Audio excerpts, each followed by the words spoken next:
Hi everyone! It's me again, ang inyong lingkod na si EJ. For today's video, magpaproduct review tayo ng charan! Gardenia bread. Ito po.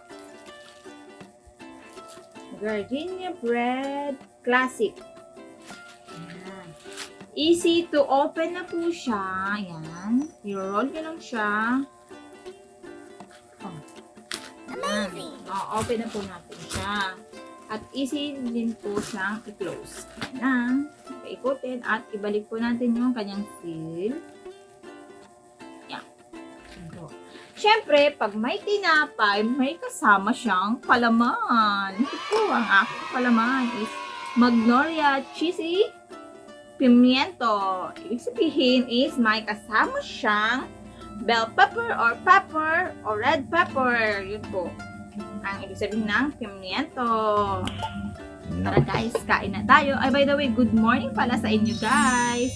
Siyempre, may kasama rin tayong kape. Hindi ba mawawala ang ating kape?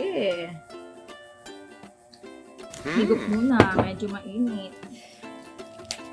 Kaya, mas kalaman na tayo para sa testing. Pero ngayon, hindi natin sadya pala ng ating mukha.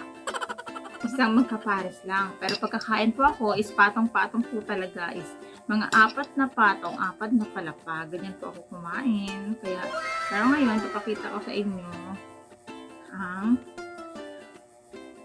2 tinapay lang.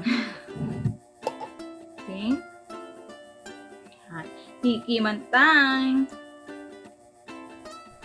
Yummy!